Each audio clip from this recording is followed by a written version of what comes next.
இன்றைக்கி நம்ம class 9 என்சிஆர்டியில் chapter 7 triangles இதில் வந்து எக்ஸசைஸ் 7.1ல் 8th சம் வந்து பார்க்கலாம். ஆல்ரெடி நம்ம வந்து 7 சம்ஸ் வந்து அப்லோட் பண்ணியாச்சு. ஸோ அதை பார்த்துட்டு அதுக்கப்புறம் 8th சம் பாருங்கள். In right triangle ABC, right angle at C, B is the mid point of hypotenuse AB, C is joined to M and produced to the point D such that DM equal to CM. Point D is joined to point B. Triangle AMC congruence BMD. இது வந்து நம்ம வந்து congruent அப்படின்னு நம்ம வந்து proof பண்ணணும். அதாவது ஏஎம்சியையும் பிஎம்டியையும் நம்ம வந்து கான்கிரண்ட் அப்படின்னு நம்ம வந்து ப்ரூஃப் பண்ணணும். ஓகே, இப்போ நம்ம வந்து கிவன் எழுதிக்கலாம். given ACB A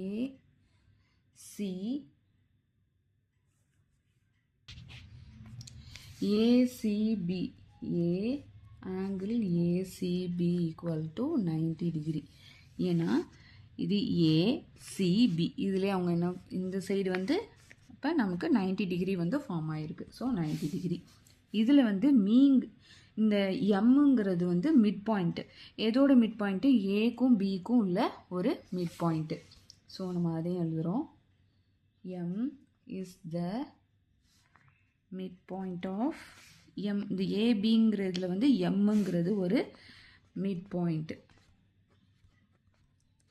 அப்போ ஏஎம் ஈக்குவல் டு பிஎம் அப்படின்னு எழுதலாமா? AM equal to BM 1 equation 1. அப்புறம் டிஎம் ஈக்குவல் டு சிஎம். இதுவும் ஈக்குவலுங்கும் போது இதுவும் ஈக்குவல் தானே.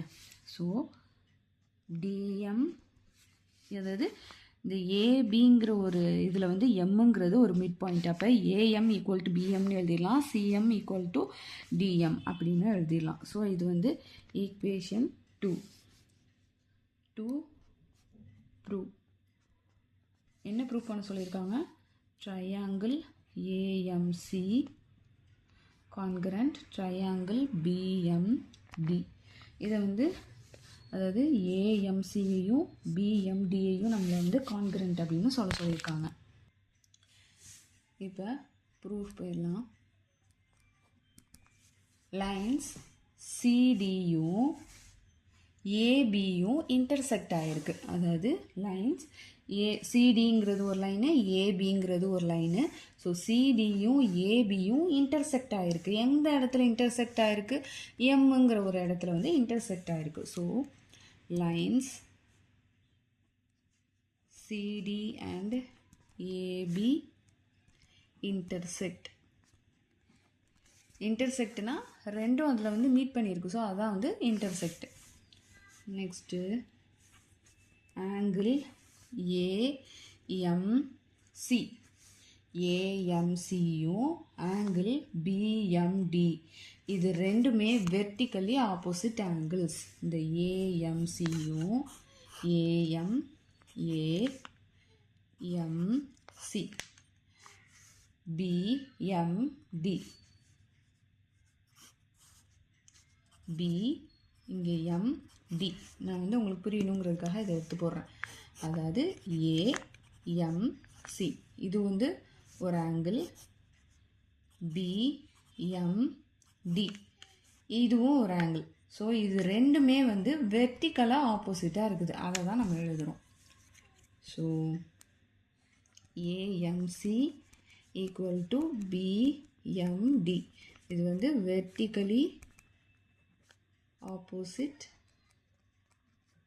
ஆங்கிள். இதை நம்ம வந்து 3ன்னு எழுதிக்கலாம். அப்போ triangle AMC and triangle BMT, இதில் வந்து ஏஎம் ஈக்குவல் டு பிஎம் நம்ம எடுத்துருக்கோமா? ஸோ அதை எடுத்து எழுதிக்கலாம். AM equal to PM from equation 1. அடுத்தது 3. இந்த இது எழுதியிருக்கோமா? இந்த ஏஎம்சியும் பிஎம்டி இதையும் நம்ம எழுதிக்கலாம். Angle AMC equal to angle BMD, இது நம்ம வந்து ஃப்ரம் ஈக்குவேஷன் 3லேருந்து எடுத்திருக்கோம். இப்போ 2 வந்து DM ஈக்குவல் டு CM.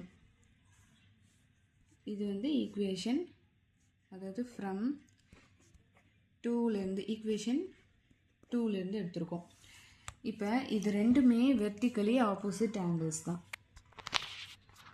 இப்போ AM equal to AM equal to BM, CM equal to DM அப்படின்னாச்சா. ஸோ இதில் வந்து நம்ம வந்து SAS இந்த இப்போ இதை நம்ம வந்து ட்ரையாங்கிள் AMCயும் ட்ரையாங்கிள் BMDயும் நம்ம கான்கரண்ட்டுன்னு சொல்லணும். இப்போ AMCயில் பாருங்கள், இதில் வந்து இந்த AMCயில் நம்ம கான்கரண்ட்டுன்னு சொல்லணும். அப்போ இது வந்து சைடு, AMCயில் இது வந்து சைடு, இது வந்து ஆங்கிள், இது வந்து சைடு.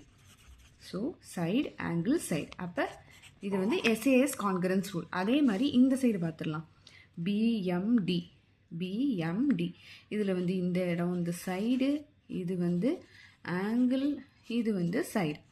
அப்போ SAS congruence triangle AMC congruent triangle BMD. SAS congruence rule. Side angle side சொல்லியாச்சா. சைடு ஆங்கிள் சைடு AMCக்கு, BMDக்கு இது வந்து சைடு, இது angle side. So SAS congruence rule படி இதை நம்ம வந்து கான்கரன்ஸ், இந்த ரெண்டு ட்ரையாங்கிளும் வந்து கான்கரண்ட்டுன்னு ப்ரூவ் பண்ணியாச்சு.